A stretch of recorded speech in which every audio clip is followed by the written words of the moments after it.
Bună, dragilor, și bine ați venit la o nouă citire. De această dată te invit la o citire generală, iar dacă ai intrat pe acest videoclip, înseamnă că ai aici cu siguranță un mesaj pentru sufletul tău. O să văd puțin trecutul, prezentul și viitorul tău și în final vreau să vedem o surpriză, dar vreau să vedem și provocarea ta din această situație. Hai să vedem.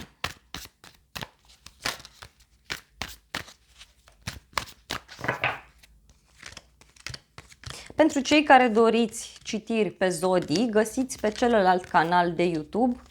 Am lăsat un link în primul comentariu pentru cei care sunteți interesați.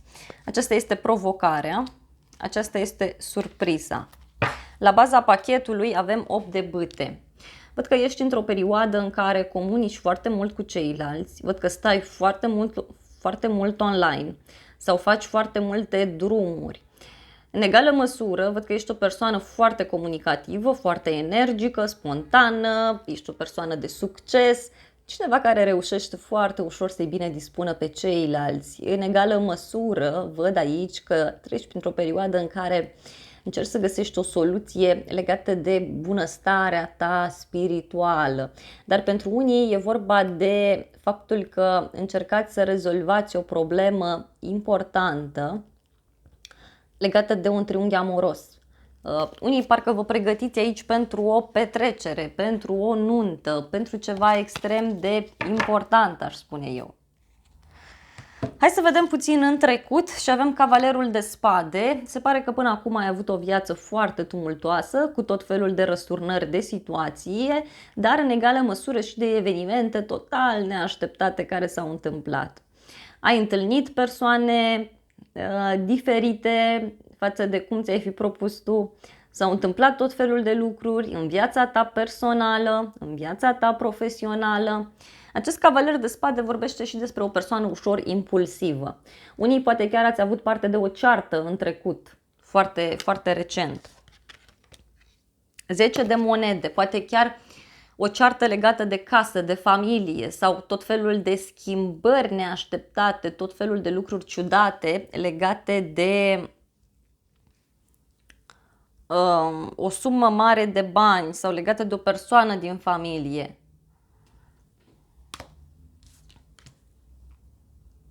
Cineva te-a surprins printr-o decizie personală pe care a luat-o.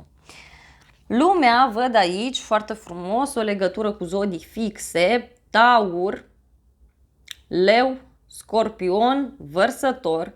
Această carte vorbește despre faptul că în trecutul apropiat s-a încheiat o karmă, s-a finalizat ceva legat de un lucru foarte important pentru tine. Pentru unii văd aici o perioadă mai lungă în care au fost tot felul de tensiuni în familie sau în relația cu o persoană.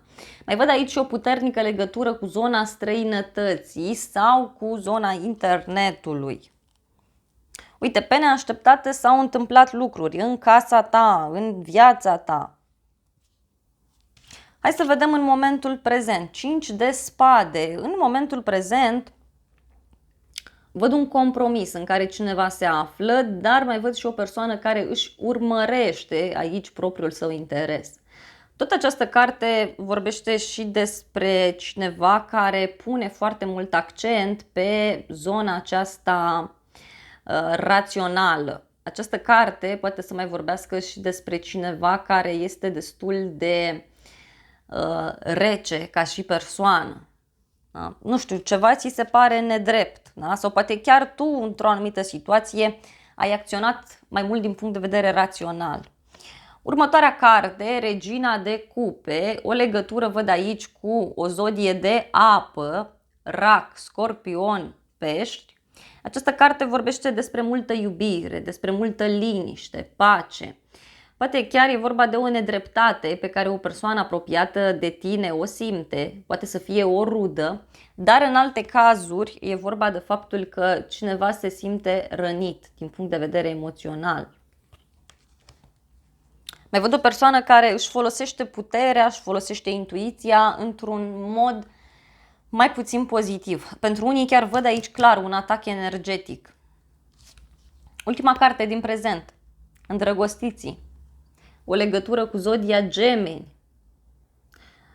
Văd o relație de suflet pereche, însă în egală măsură această relație vine cu provocări la pachet. Provocări care vă determină să mergeți spre pace, spre iubire, spre înțelepciune. Tot această carte vorbește de acel moment în care cineva are de luat o decizie foarte importantă. Poate chiar e o persoană care a luat o decizie, o femeie, dar încă nu ți-a spus de această decizie. Da? Poate chiar tu în mintea ta intuiești faptul că această schimbare este foarte, foarte aproape. Hai să vedem provocarea. Da? Care e provocarea? Că e o provocare undeva. Provocarea e regina de bâte. O legătură cu o zodie de foc, leu, berbec, săgetător. Pentru unii poate să fie o lipsă de pasiune în cadrul unei relații, dar în alte cazuri poate să fie vorba și de o rivală, adică de o a treia persoană într-o relație. Cineva se simte în plus aici. Provocarea aceasta, să știi că ține și de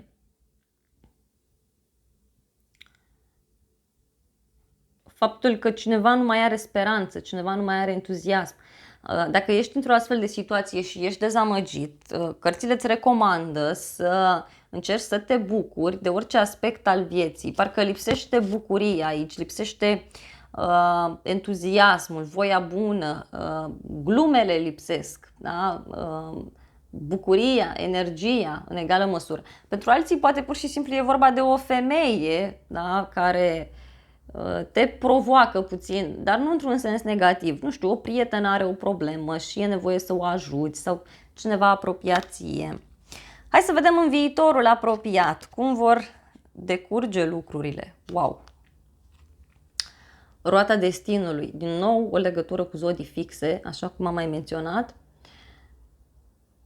Roata destinului vine și închide ceva. Te ia de pe acel drum care nu este al tău și te duce fix acolo unde trebuie. Tot această carte, să știi că vorbește și despre un eveniment asupra căruia nu prea putem să intervenim și care vine și pedepsește, da, pe cei care au greșit și în egală măsură îi răsplătește pe cei care au făcut fapte bune. Hai să vedem exact ce vrea să-ți spună roata destinului și apoi continuăm. Despre ce eveniment e vorba? Această carte vorbește despre o persoană care își urmărește interesul. Pe neașteptate, cineva să știi că fuge, cineva pleacă. Poate chiar e vorba de o reacție total ciudată, legată ori de o problemă de sănătate, da? Care ori te trezește la realitate, ori e vorba de o problemă de sănătate a unei persoane din jurul tău, care, nu știu, merge. Și uite, e ceva legat de zona străinătății sau e ceva legat de o speranță mare pe care tu o ai.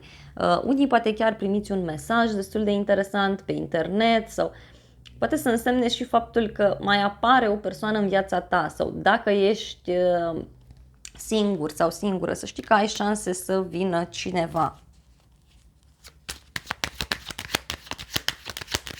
E o reacție neașteptată legată de plecarea unei persoane.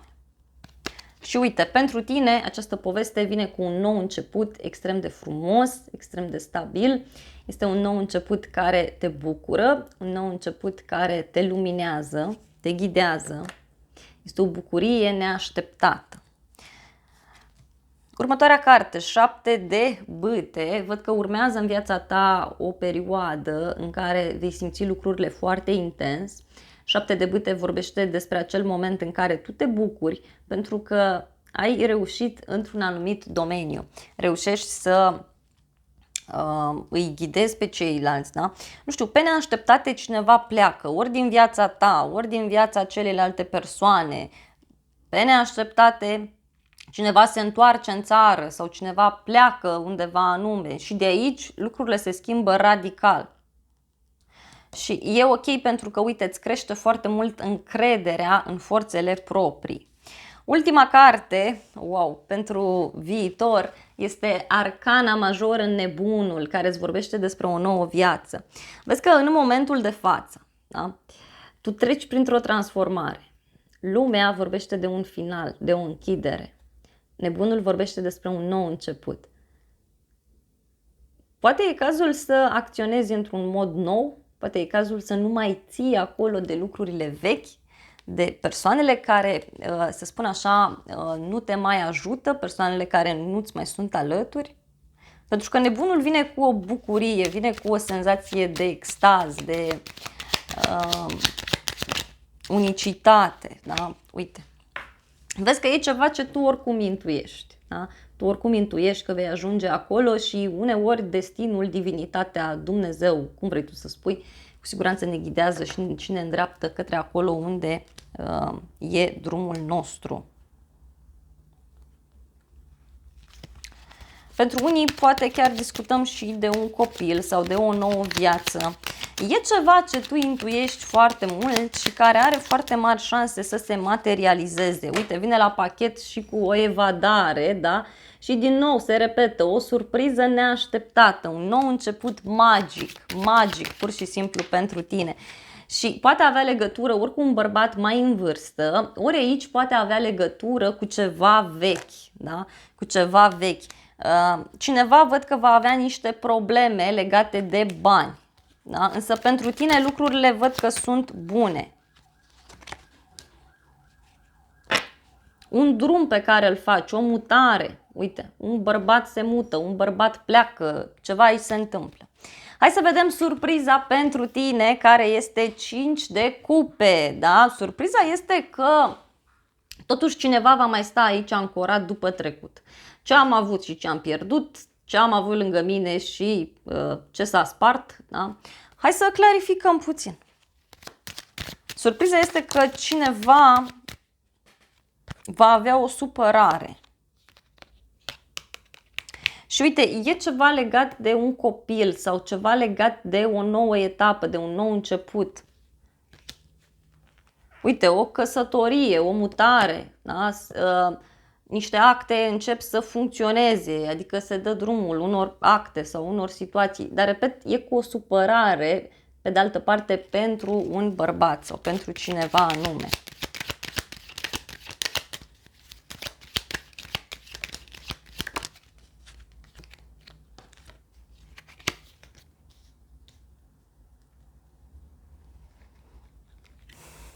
Surpriza este că, nu știu, cineva îți va transmite faptul că acest nou început nu este benefic pentru el. Da? Sunt persoane aici care nu se vor bucura de acest nou început. Surpriza chiar o să reprezinte reacția unor persoane din trecutul tău. Dar uite, pentru tine văd lucruri extrem de pozitive. Văd o posibilă căsătorie sau un contract pe care îl semnezi, văd multă fericire, iubire, văd multe drumuri și văd faptul că urmează ca cineva să rezolve ceva pe neașteptate legat de niște acte. Foarte frumos. O să vreau să iau și o ultimă carte de oracol pentru tine. Am un oracol special. Hai să vedem.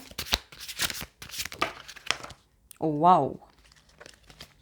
Și s-a mai întors o carte. Voi lua toate mesajele în considerare pentru că sunt cu siguranță importante pentru tine. Avem aici foarte multe zodii de aer, nu știu, Gemeni, Balanță, Vărsător. Te văd aici că parcă stai spate în spate cu cineva. Doar că, nu știu, relația care se stabilește între voi la nivel mental, la nivel energetic, este foarte importantă, da?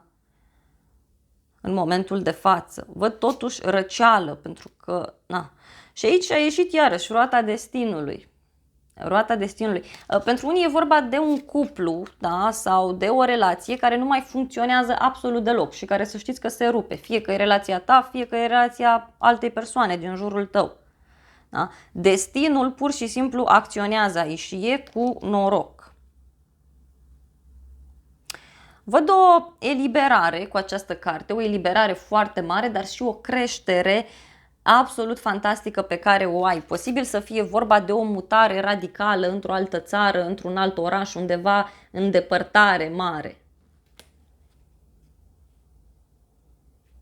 Nu știu, cineva parcă este ținut aici în loc de niște bagaje, de niște persoane din trecut sau de niște lucruri fizice și atunci spune gata, las tot și îmi văd de treaba mea.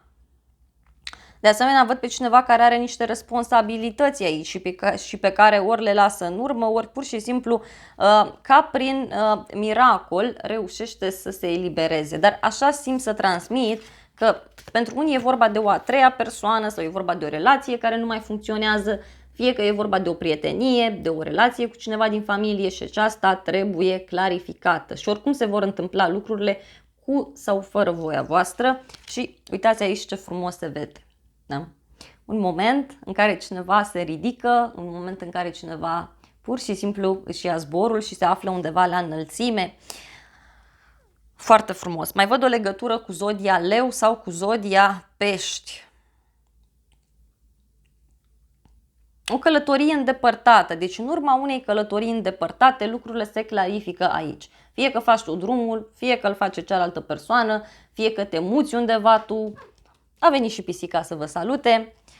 Bun, dragilor, acestea au fost previziunile de această dată. Noi vă mulțumim pentru atenție. Nu uitați să vă abonați canalului, să apăsați clopoțelul, apăsați și butonul de like, funcții gratuite pentru toți și, de asemenea, vă invit cu drag la o altă citire dacă vrei să mai vizionezi.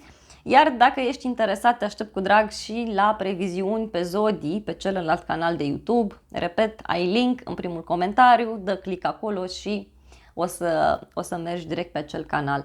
Te îmbrățișez și îți doresc să ai parte de o zi sau de o seară cât mai frumoasă.